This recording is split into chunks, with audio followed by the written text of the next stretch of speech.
here. Thank you for joining us. I'm Justin Clifford. I work at Bereave, and I'm going to be your host. Loss Leaders, which is this program, is centered around how companies could and frankly, we think should step up when loss occurs in the lives of their employees. And the reason that we do these programs is because Bereave is on a mission to help companies provide the absolute best possible bereavement response when their employees suffer a loss. And in that pursuit, we get to meet just incredible people that can bring so much education to business leaders that are working to build a more compassionate and empathetic workplace. So this is really our effort to get those people in front of you. Our chat is open, as you see. We're going to monitor for questions. I'll monitor that. Highly, highly encourage questions. This can be a very tactical session today with Jill. So raise your hand, put a little note in with your questions, and we'll get to them. If we don't get to them, but for whatever reason, we will try to follow up via email to make sure that those questions are answered, and we'll get recordings out typically by the end of the week. Now, you're here for Jill Santercier. Jill is the co-founder of Simply Human. Simply Human, and we'll talk a little bit about this, but high level provides fractional HR and expert guidance through complex HR challenges, including workplace well-being and crisis support, which is a huge reason Bereave has partnered with them, which we announced a couple weeks ago, and incredibly lucky and excited to have this partnership. Jill's career highlights include running benefits at Levy Restaurants that has over 10,000 employees, spending over a decade running benefits and wellness programs across companies like Paylocity and Huron Consulting, and finally as VP of People Ops at Headspace, who I'm sure most of you are familiar with. As impressive as that is, you can also add founding member of the Hacking HR Experts Council, and Jill's a member of Harvard's Flourishing at Work Network. Jill and her partner Des and the Bereave crew have become fast friends over the past few months, basically for their ability to think and act quickly with a truly human perspective on what can be really, really tough situations in the workplace and in life. So Jill, welcome to Loss Leaders. Thank you. I'm so glad to be here with you, Justin. Thanks for the invitation. Yeah, you're welcome anytime, of course. Tell us a little bit about Simply Human, kind of why it exists and what you do, so we can give a little bit of context to the rest of this conversation. Yeah, happy to do that. I just, if you'll indulge me for just a moment, two quick things I wanted to just say.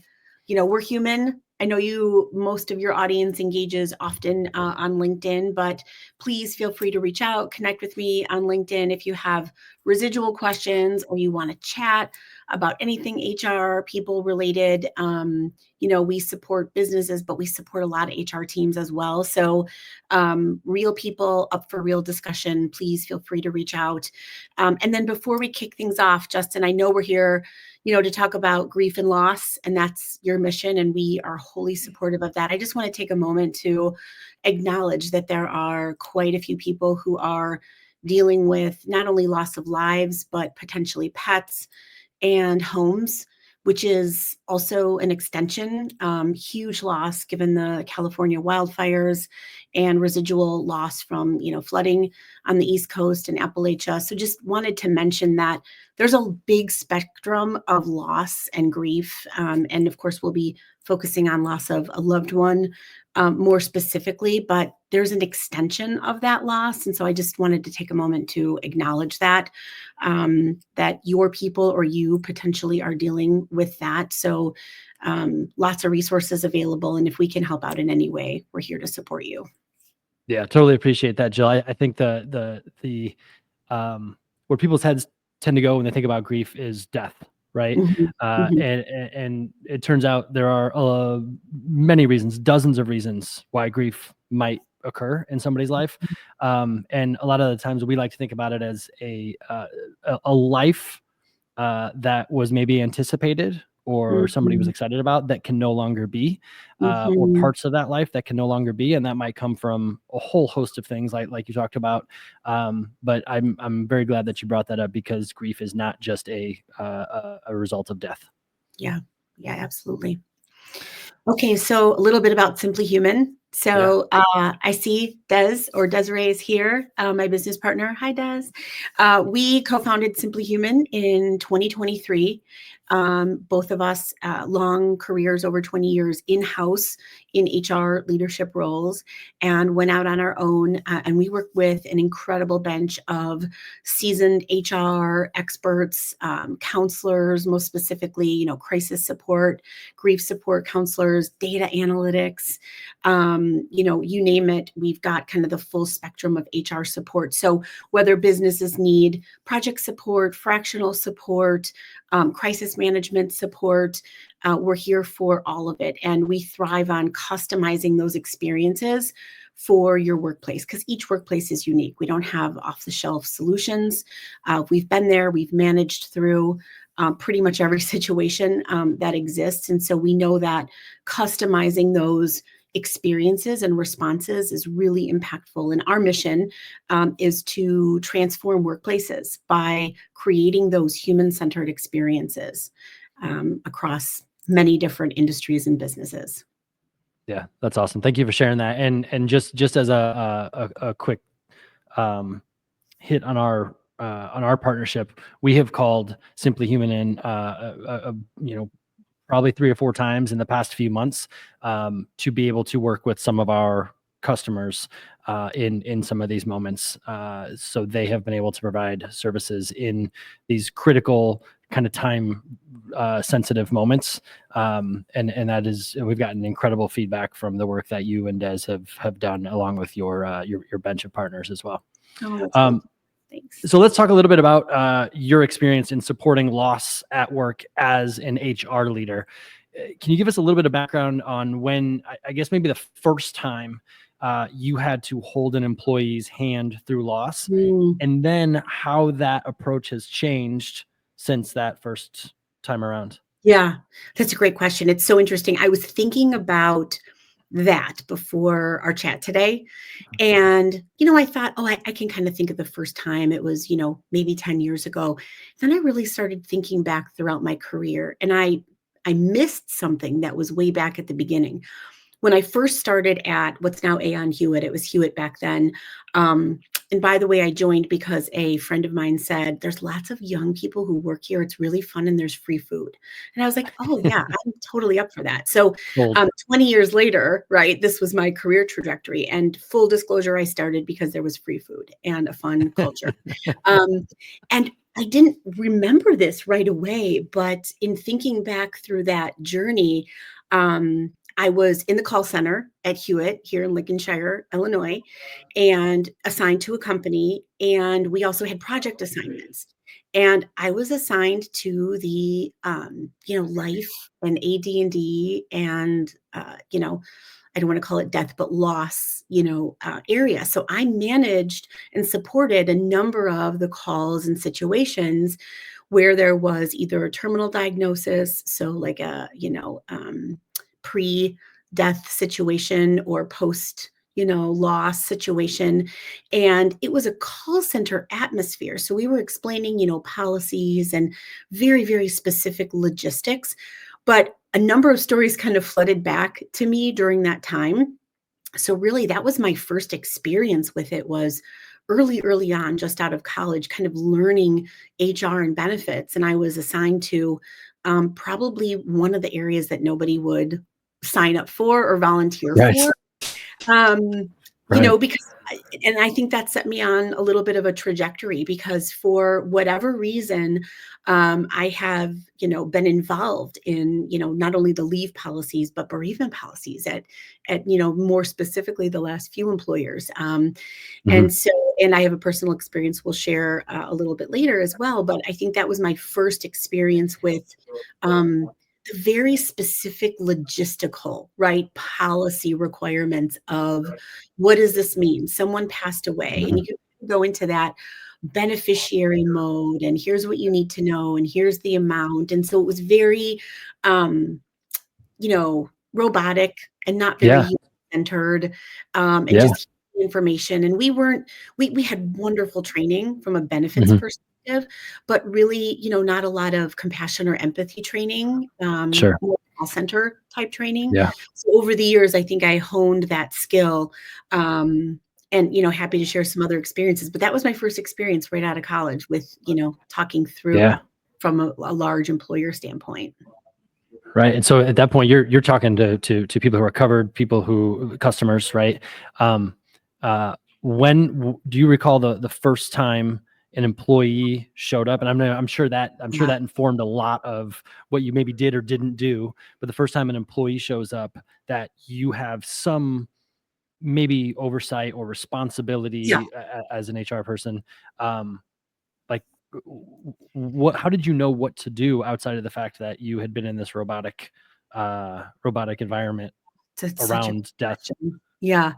It's, there's no playbook on it. Mhm, There's just not, and, you hear people talk about, we want to be human centered and we want to be, mhm, employee focused and we want to do the right thing. And so my first real experience with impacting change was when I was at Huron Consulting. There was an HR business partner who reached out to me, wonderful woman, Lauren. It was a company we had recently acquired, and they had a situation with someone who lost a child. They were pregnant, lost a child at the end of their term, ended up having to deliver this child. And so this HR business partner called me and said, I don't know what to do. I don't know mhm, what leave policy to apply. I don't know what to do.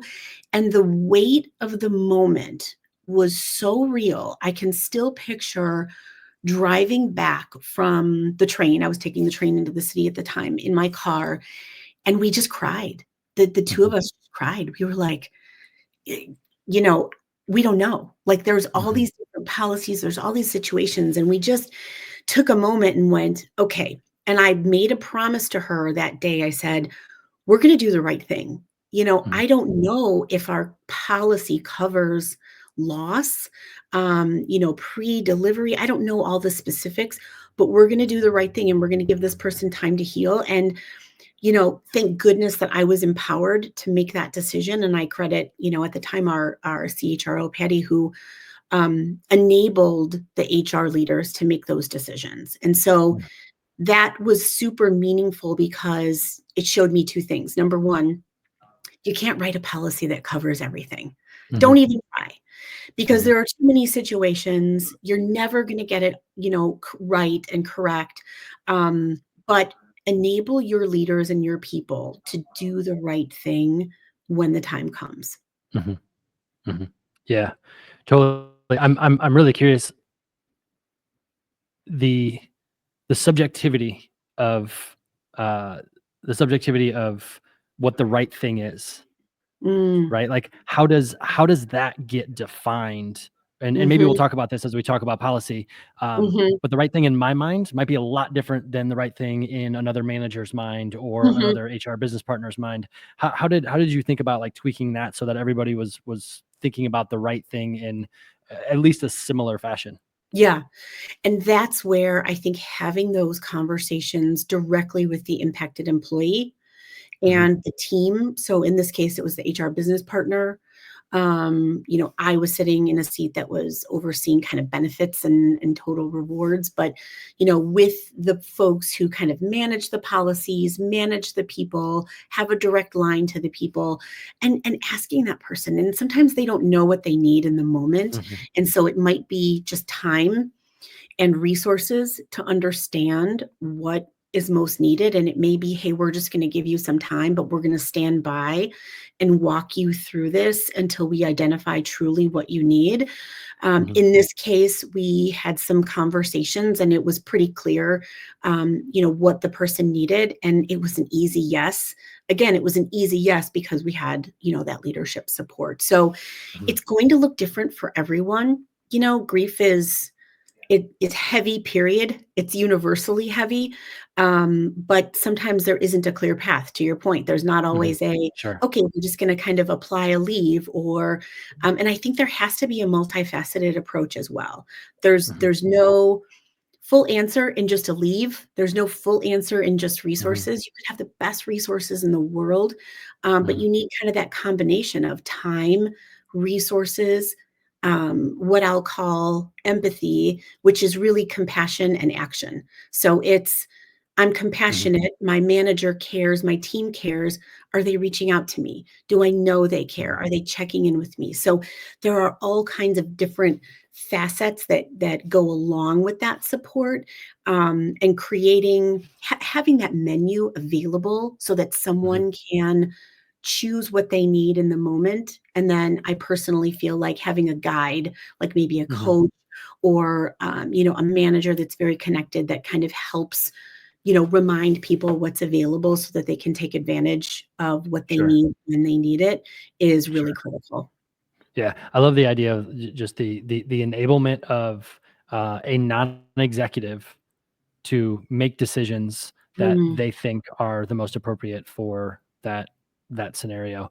Um, so you went from first time you had to do this, talking to one of your colleagues, trying to figure out what to do, crying in the car because it's a heavy weight and this is a person mm, impacted whose life is going to be forever impacted. Um, mhm, uh, and you came up with something. mhm. How has that approach changed over the course of the past 15, 20 years as your world has expanded, your experiences have expanded? Have there been adjustments to the way you would approach that today? Yeah, yeah, absolutely. I think we all know that the current bereavement policies for most companies are terrible. You and the Mhm. team might say they suck. You probably would say they suck, and they do.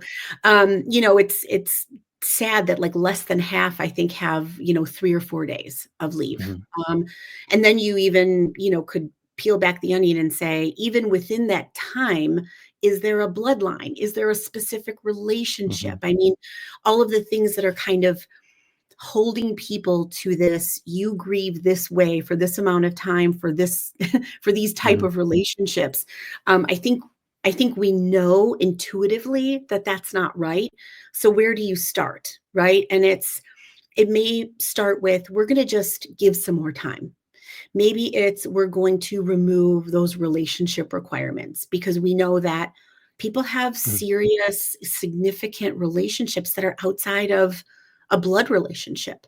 We know that. Mhm. And so, there are a couple steps that you can take initially to look at what's the policy today, how Mhm. archaic is it? Mhm. And then, to me, there's not a perfect policy.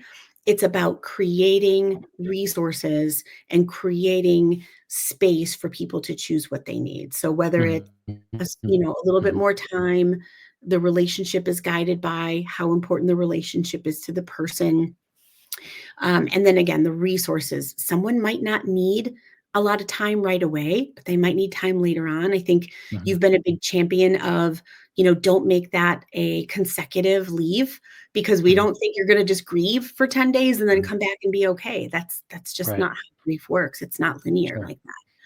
Right, right. Yeah, so it sounds like those experiences have helped you broaden, uh, at the very least, thinking about policy because you were already showing up in a very human way and thinking through how to Mhm. support humans in these human moments. Let's come back to policy for a second and spend a minute there. Uh, Yeah. you're kind of talking about like the typical bereavement leave, and I just took a couple notes. Typical bereavement policy does a couple of things. One, it declares eligibility, Mm, meaning who is eligible for what based on what relationship, right? mhm, The second is that it communicates leave, the time off with restrictions, with pay guidance, like is it paid, is it not paid, what is, what isn't. mhm, And the current state of the state is that 3 to 5 days is typical mhm, depending on that relationship. Um, so let's start at the highest level because you've given some really tactical things that I think are super helpful. Um, take a step maybe back or higher, however you want to take a step and think about like the philosophy mhm, of a bereavement policy. What should HR leaders, as they are sitting at the executive table, be describing as they think about bereavement policy and how it fits into the overall culture? mm. Great question. I think the best place to start is a combination of data insights for your group, Mhm. your people, empathy, and your values. So companies have values, right? Stated Mhm. values. And I think, I don't remember the source, Harvard Business Review, over 55% of all Fortune 100 companies have integrity as a core value, right? So do the Mhm. right thing. Mhm. But I'm a people person. Companies Mhm. can't have values. People Mhm. have values. So Mhm. companies can state the value. Who are Mhm. those people who are in place to live that value? Mhm. What's the accountability there to live that value? So, innovation is another one. How many companies have innovation as a value? And that Mhm. doesn't mean coming up with something that doesn't exist. It means innovating and making something better for the future. Mhm. So leaders can start with, what are your stated company values? What are those expectations behind them? And if they are integrity or innovation or maybe even inclusion and equity, it's it's a perfect tie-in to say Mhm. we want to create policies, not just bereavement, but of course bereavement, that Mhm. are truly in line with our values. And Totally. so here are ways that our policy is in line with our values or isn't in line with our values. Mhm. And again, we don't have to go from 0 to 1,000. We can take, crawl, walk, run. We can take a V1 and maybe just remove the bloodline requirements or the time requirements. And so, here's the way that we move forward because we want to be sure that these policies truly align with our values. And then here's what some people are saying. We talked to people who had bereavement leave over the last 6 months. Here are some of Mhm. the things that they loved about our policy, and here are some of the things that they wish that they had, that would have supported them more. And so that is really the foundation for starting to philosophically align values of the Mhm. company and the policies. And then you can kind of take steps from there. Yeah. Yeah, I love that. I, uh, I go to, websites a lot to see what their values are, and, even in Mhm, prospective customers, that's one of the things that I do is mhm, check to see what the values are, um, and I'm not gonna, knock anybody specifically because sometimes those values aren't communicated very well throughout an organization, mhm, but what a lot of the times what I hear does not match up to what it says on that computer screen. mhm. Um, and I may or may not have taken liberty of being the person that calls that out sometimes, uh, in a professional way, right? Sure, Um, sure. but I love the concept of like, hey, let's go to the website first. Like Mhm. publicly, who have we told people we are, and then kind of work backwards Right, from there. right. So and we may have already started to hit on this, but in a recent conversation, you talked about like blowing up policy, right? Mhm. And you've given a bunch of ways, kind of like tactically and then philosophically. Can you talk a little bit about what you meant in that conversation when you're like, "Hey, blow the policy up," Yeah. and maybe a specific experience you might have been referring to? Yeah, sure. Before I move on to that though, there was this company called Enron, and one of their values Mhm. was integrity also. Fair, So fair, again, fair. right? Perfect Yeah. example of, a company can state values, say values, et cetera, Mhm, but how are they talking to their customers, their people, and how are they mhm, showing up? And mhm, the company can't show up, it's the people. So who mhm, is being empowered to live out those values? Where's the accountability? And we're working with a couple of clients right now who are redoing performance. And that is one key area where we always drive for values alignment with performance, mhm. and when we Yeah. design custom surveys, one of our favorite questions is, how are your senior leaders showing, Mhm. and living the values of the company? And I had a client recently say to me, ooh, I'm not sure if we want to ask that question.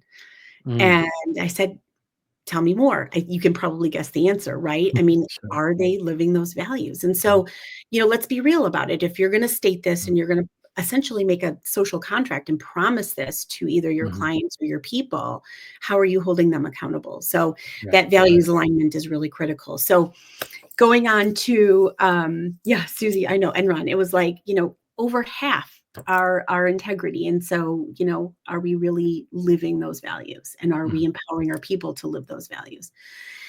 Um, blowing up policy. Maybe not the perfect choice of words, but I am, half Irish and half Italian, so sometimes I get a little bit passionate about things. And so the teams that I have had the privilege of leading, I've since that situation at Huron, I have empowered my leaders, the people on the team that are responsible for people operations and policy benefits. If there's a policy that is not working and is not human centered, then, that's where the language came in. Like, let's blow it up. Let's change it. Sure. We don't ever Yeah. want to manage to the what if someone takes advantage of this? So the saying that I always say is we assume people are going to take advantage of things. It's human nature. Someone's always going to take advantage of something, right? But that's not what we're chasing. If you truly want to build a human-centered policy, or you want to values align with the company values, you start with, is this supporting the people that it's meant to support? If it's not, you make an exception and you do the right thing. And that might be outside of the policy, and that's okay. It might be uncomfortable for some people, but that's okay. Maybe it's a one-off exception, or maybe, I had a people operations leader come to me one time and say, we've made a number of exceptions to this policy, and I think we need to change it. Great. Perfect. What needs to change? This isn't truly supporting our people. And so why not change the policy? A lot of times with HR, we're going to go to the policy, which there's a place for policies. It's great. We need to have those boundaries and those provisions. But when it's not doing what it's meant to do, be open to changing it. And being sure that it does support people in the best way. And so I think sometimes people are afraid to change policy or to say this isn't working. Right. But we've iterated on a number of policies over the years. Think about if we had all the policies we had 20 years ago in HR. Right. So that ability to innovate and to keep moving forward and to stay human-centered and not be held by a policy when it's not serving your people. Yeah, I love it. One of the things that I think about a lot, and you're kind of alluding to it in terms of not being afraid to admit that something isn't working anymore. Once a leader, let's call it an HR leader, says, "Hey, this thing isn't working anymore. Here are the exceptions that we've made." I hear a lot about having to present those types of ideas at an executive level, right? Can you talk a little bit about maybe how somebody who has identified these things that aren't working could show up, sit down at that table, and be effective in articulating why those things need to change, and then how to get them approved, if you will? Yeah, that's a great point. I think it's number one, it's empowering everybody at every level to provide that feedback. So one of my favorite books is by Keith Ferrazzi, Leading Without Authority, because sometimes people think, I'm not able to mention this or bring this up or present this. Who am I? I don't have manager in my title. I don't, lead people, right. No direct reports. But everyone should feel empowered, whether that power is given to you or whether you may want to take charge and lead without having that authority. And it's knowing your audience, it's presenting, data, having the data, the values alignment is super important. And then having the examples of people, here's an example, maybe there's a situation and you go to that person and you say, hey, can I share this example? Because I think what we did in your situation really helped. And I'd like to be able to apply that for others who are in a similar situation. And most of the time, people will be comfortable with that. And so presenting it with a human side, I don't know if you are like me, but my family and I, go through the gamut of, holiday, Christmas-esque movies every year. We watch the same ones every year, right? Over and over. So Christmas Vacation. And Cousin Eddie goes and he picks up the boss and he comes back in the RV with the boss in the pajamas and he's tied up in the bow, right? And he says, you didn't, give us the bonus. You gave us the Jelly of the Month Club. And the boss says, it hits different when you see how it impacts real people, right? Mhm, And then he has mhm, this epiphany. And so I think presenting the case, not just with data, mhm. data is important, data is useful, but having that kind of human use case can be really powerful. Yeah. Yeah, I love it. So the data side, uh, the human side, and then one of the things that I think about, and you're using the word human a lot, um, I think of CFOs who are human, but they tend to view the world in spreadsheets and charts, right? And Mhm. that's the job. I get it. But those words seem to be a lot of times kind of squishy, Yes. right? Yes. They're not black and white; they're gray. And when you talking about a business and you're talking about top line, bottom line, P&L, you're going through the whole thing. You don't see a whole lot of gray. Hmm. Um, how can people make it less gray Hmm. to make that sort of business case if you're making changes like this? Yeah. Great question. This, I'm sure that a number of folks, because I think you said that a lot of the audience today is HR leaders or Mhm, HR, mhm, operations, have had this challenge. You're having a different conversation when you're talking to your, chief people officer versus your chief financial officer, right? mhm, That's just how it is. Um, and I think there's which lever are you pulling? There's a human side, of course. There's a data side. Um, what are what's the impact to business operations? What's the mhm, impact to the bottom line? And then, what are some of the productivity engagement impacts? Sometimes there's not a true number, um, but at least acknowledging the business impact to the extent possible is helpful. Typically, with something like a bereavement policy, having the data on how many people are taking the leave, if we were to, mhm, for example, extend the time or maybe make the time non-continuous, there may be little to no impact on that. And that might be something that a CFO or someone who's more focused on business impact bottom line may want to hear versus the mhm. story. I still think Yeah, at the end right. of the day, like you said, they're human. And Mhm, so that still will touch them. And most likely they've been touched in some way by mhm. grief and loss in their life. Sure, And sure. so, that acknowledgement is also powerful, but it may not be your leader. You've got to know your audience and who you're presenting to. Sure. Yeah. I mean, that's a little sales 101 right there, Jill, like knowing your audience, right? Who are you talking to? Yeah. Yeah. What are you saying? So I love that. So maybe even pull in the sales leader or a sales teammate to kind of help them Sure. plan with that sales pitch. It sounds like. Absolutely. Oh my gosh. Yes. That I Uh, love that idea, right? Because a good Yes. salesperson could sell anything. And Sure. so, how might I reframe this? Or going to, if it's a CEO, maybe they have a chief of staff and you say, Hmm. hey, what is this person going to be interested in? Take Hmm. a look at this, read through this. Is this going to resonate? What am I missing? What am I not thinking about? Hmm. And getting that feedback from a different Hmm. perspective is important too. Yeah. I love Yeah. that idea of going to a salesperson on it. um, that may or may not have come from experience in my life, but let's take a little bit of a left turn here. I want to talk about because we've talked a lot about policy. Yeah. Super helpful. I think there's a ton of takeaways there. And by the way, if you're new to this program, one of the things that we do is summarize each program when we put it on our website, and we will send not only Jill's information, but we will also send all the places you can see the summary in the video and listen on Spotify. So you don't need to be taking notes if you are. We got you. Um, uh, Thinking about bracing for loss, right? Yeah. That is a phrase. That is a phrase that you use that I probably should have asked this question in advance, but a phrase that you and Des have used, and I always think about it as preparation. And I don't know Mm. if that's right or not, but that phrase "bracing for loss," when you use it, what are you typically thinking about when you think about bracing for loss? Yeah. All credit goes to Des on the bracing for loss. Okay. My I think of my dad, and I'll Mhm. give you the example. So my dad was diagnosed with stage 4 pancreatic cancer.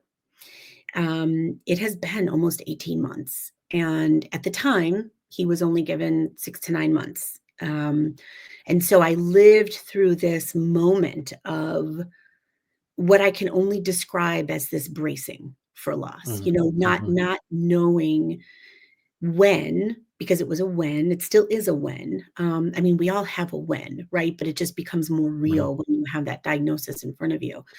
And so many people are dealing with this. I think heart disease is still the number one, cause of death, but cancer is right behind it. I think over 2 million people will be diagnosed, and over 600,000 people died of cancer. So that impact ripples through hundreds of thousands of families.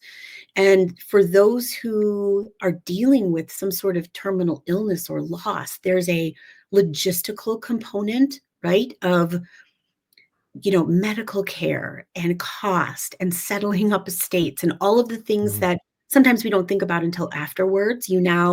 It's now on your radar and you have to think about it beforehand. Hospice and funeral home visits and you name it. And then there's the emotional piece. I talked to my dad this morning, and ironically, right before our broadcast here, he actually commented on my post, which is really interesting. I think he said something like, you got to know when to prepare, or, be able to prepare. I can't remember exactly what he said. Good move, get ready for the unexpected, and so it's he's wonderful. He posts on my posts all the time, and it's great to see him on LinkedIn. But yeah, that's something that so many folks are dealing with, and so that's not a component that we ever saw in any sort of policy. Sometimes, FMLA will cover it if you're managing through, a serious diagnosis for someone in your immediate family. But, we all know it may be protected leave, but it's not paid, and it doesn't truly allow you to take the time that you need. I think there was a story recently on one of your posts where someone literally begged their employer to be able to work remotely just for a few weeks before the passing of a loved one, just to be able to spend that time. And I think they ended up only getting a week or something. And you could hear gosh, if you would have just given that to me, what a gift that would have been. And so when I first shared with Des, who was my boss at Headspace, she said, it's such an interesting, thing to think about, and it affects so many people, but we don't think about it. Is there a way to add in a component of grief, bereavement, whatever we want to call it, which takes into consideration those who are bracing for loss? I mean, I still live with the reality that my dad could be gone any day. The timeline, you can't help but have that timeline in your mind. Sure. He was not supposed to make it past Thanksgiving last year. And, sometimes different families use humor to deal with, moments, and ours is certainly one of them. And you have to laugh or you'll cry. And so I woke up to a text the next morning that said, "I'm still here." And I was like, oh my, I cried, I laughed, I cried, I laughed. I took a screenshot of it, and it's a blessing to still have him here. And thank you, Charity, for your comments. I really appreciate that. It's something that regardless of what's happening, it's real, and it's in the back of your mind, and it's in the back of so many employees' minds.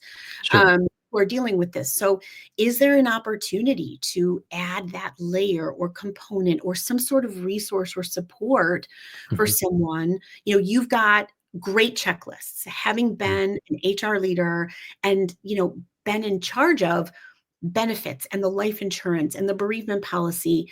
I can remember at large companies when we were dealing with loss of an employee or loss of a family member, we didn't have a checklist. We had to create one. And so even just having something simple like that to share with someone to help them in some way prepare, whether it's logistically or emotionally by way of, support through a coach or, an empathetic manager or whatever it is, it's just something else to consider. Yeah. Yeah. When you think about, thank you for sharing that, Jill. I mean, it's certainly like those experiences, to your point, I think one, are much more common than we all realize, and you alluded to that. But two, we almost need to assume that those things are going on around us because of their prevalence. Um, and if we're business leaders and HR leaders, and we have taken that step to assume that this hardship is going on around us, um, where can a leader, doesn't have to be HR, it could be a manager, it could be somebody who doesn't have the authority, like the book that you mentioned, Mhm. but what can people start doing in their lives to brace for loss, whether that's Mhm. going to be a colleague, a friend, somebody, a loss of their own, but we know that people around us are going through something at some point. Mhm. um, just from that people perspective, what are some of the things that we can be thinking about? Yeah. I think of like, I tend to start to think with like, a perfect world and then work backwards from there because, Mhm, it can't all be perfect, progress over perfection, which was another mantra. We knew it couldn't always be perfect, but let's at least try to make it a little better or take a step forward. And I think mhm, listening to those stories, implementing a training program, and this is by no way meaning, because I'm not an advocate for having your people leaders be grief counselors or coaches. mhm. I am an Sure. advocate for just empathy and compassion Mhm, training and knowledge of resources. Being sure that the folks who are managing your people, we know that relationship is so important. If a mhm, manager knows someone's going through something, it's about the check-in. It's about knowing the resources to provide support, and it's about empowering them to make decisions like, hey, we just got off this meeting and I can tell you're, barely holding it up. Just take the rest of the day, And mhm, so what mhm, are those um what are those options that we're giving to the people who have the direct line to the employees? And those are managers. And mhm, so without burdening managers, ensuring that they know about the resources and that they do feel empowered to take action to support people, that's a V1 in my mind. mhm, mhm. Yeah, yeah, I love it. Um, I'm gonna hit. We're gonna go a little bit over here, if that's all right, because I do want to hit on Destiny's comment here.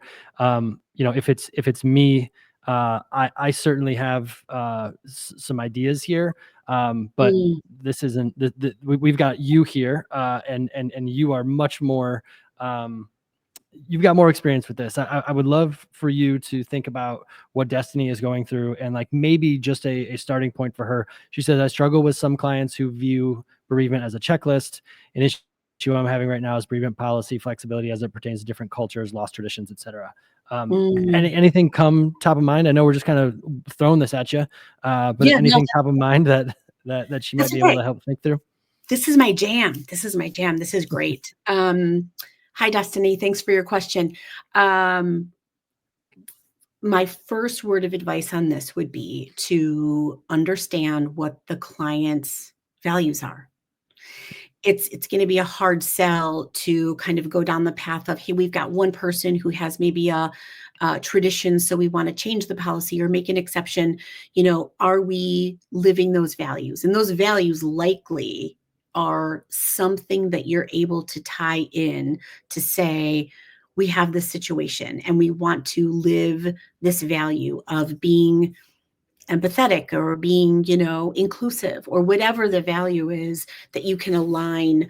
And then again, with the story of the situation, I think that along with the values alignment, paints a picture of, and maybe it's not a full change initially, maybe it's just we need to start thinking about this, and maybe this is the impetus for that, and here are the reasons we're going to potentially make a different, decision. And here are the reasons why we may want to change this policy to be more supportive and to really align with our values. Yeah, no, I love it. I love it. Um, there are companies too, Destiny, that I can point you to, that have built kind of empathy leave or compassion leave programs that could cover all of the traditions and cultures and time off and extend that while not necessarily planning for each individual culture. So there's some things that I would be happy to share as well off the top of my head, just to help you think through it. You can email me at justin@bereave.io. Anybody can, or through LinkedIn, and I'll be happy to share those. Jill, I'm so glad you were here to talk through that. That was so good, but I really appreciate the fact that you keep coming back to the values and companies asking themselves, who do we want to be in these situations? It's such a powerful way to think through it. We're over time. I asked you for 45 minutes. You gave us 48. I can't thank you enough for that. Jill, you're a tremendous operator, leader, partner. We're grateful to have you in our corner. I think that froze. Good timing for that to freeze. Maybe not. My screen did, but whatever. Thank you.